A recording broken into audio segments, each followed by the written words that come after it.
চনৰ পৰা আৰু কাজিৰঙাৰ অবৈধ বেদখলৰ পৰা আৰম্ভ কৰি বটদ্ৰৱা সত্ৰ পাটবাউসী সত্ৰৰ বেদখল মুক্ত কৰাৰ বাবে যি উচ্ছেদ অভিযান তেতিয়া আৰম্ভ হৈছিল সেই উচ্ছেদ অভিযানক আজি ডক্টৰ হিমন্ত বিশ্ব শৰ্মাই অত্যন্ত দক্ষতাৰে আগুৱাই নি প্ৰায় ৪৮,০০০ একৰ মাটি আজি বেদখল মুক্ত কৰিলে আৰু অবৈধ বিদেশীৰ বিৰুদ্ধে আজি শক্তিশালী পদক্ষেপ গ্ৰহণ কৰিলে তাৰ বাবে ডক্টৰ হিমন্ত বিশ্ব শৰ্মাক মই বিশেষভাৱে ধন্যবাদ জনাইছোঁ জাতি মাটি ভেটি এই তিনিটা শক্তি অটুট থাকিলেহে এটা জাতিৰ স্বাভিমান ৰক্ষা পৰিব অসমীয়াই মান সন্মান স্বাভিমান ৰক্ষা কৰা অসমৰ ভূমিপুত্ৰৰ দায়িত্ব আৰু কৰ্তব্য সেই কাম আজি ডক্টৰ হিমন্ত বিশ্ব শৰ্মা ডাঙৰীয়াই ৰাইজক লগত লৈ সেই কাম কৰিছে তাৰ বাবে মই ধন্যবাদ জনাইছোঁ আজি মাননীয় প্ৰধানমন্ত্ৰী নৰেন্দ্ৰ মোদী ডাঙৰীয়াই যিমানখিনি তেখেতে সহায় কৰিছে অসম তথা উত্তৰ পূৰ্বাঞ্চলক আমি কেতিয়াও ধন্যবাদ দি শেষ কৰিব নোৱাৰোঁ এইগৰাকী মহান নেতা সৎ আৰু নিষ্ঠাৱান কঠোৰ পৰিশ্ৰমী সদায় দেশৰ হকে দায়বদ্ধতাৰে ভক্তিভাৱেৰে তেখেতে জনগণক যেনেধৰণে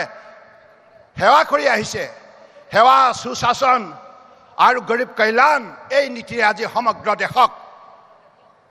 দুখীয়া মানুহক মৰ্যাদা সহকাৰে জীয়াই থকাৰ অধিকাৰ প্ৰদান কৰিছে আৰু দুখীয়া মানুহক তেখেতে সামাজিক ন্যায় প্ৰদান কৰিছে অৰ্থনৈতিক উন্নয়নৰ বাবে শক্তিশালী ব্যৱস্থা প্ৰদান কৰিছে তাৰ বাবে আজি গোটেই দেশ সমগ্ৰ বিশ্বৰ বুকুত আজি তৃতীয় সৰ্ববৃহৎ অৰ্থনীতিৰ ৰাষ্ট্ৰ হিচাপে গঢ় লোৱাৰ পথত তেখেতৰ নেতৃত্বত এইখন ভাৰতবৰ্ষই আগন্তুক দিনত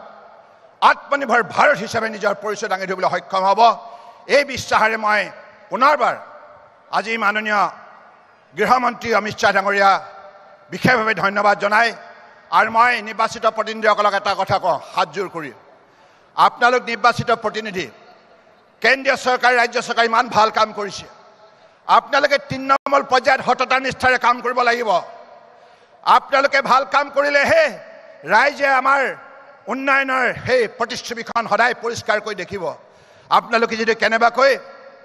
আপোনালোকে যদি ভুল কৰে তেতিয়াহ'লে আমাৰ উন্নয়নৰ প্ৰতিচ্ছবিখন নষ্ট হৈ যাব সেই কাম নকৰিব শ্ৰদ্ধা ভক্তিৰে জনসেৱা কামত আত্মনিয়োগ কৰোঁ তাকে আহ্বান জনাই মোৰ বক্তব্য সামৰিলোঁ ধন্যবাদ ভাৰত মাতা কি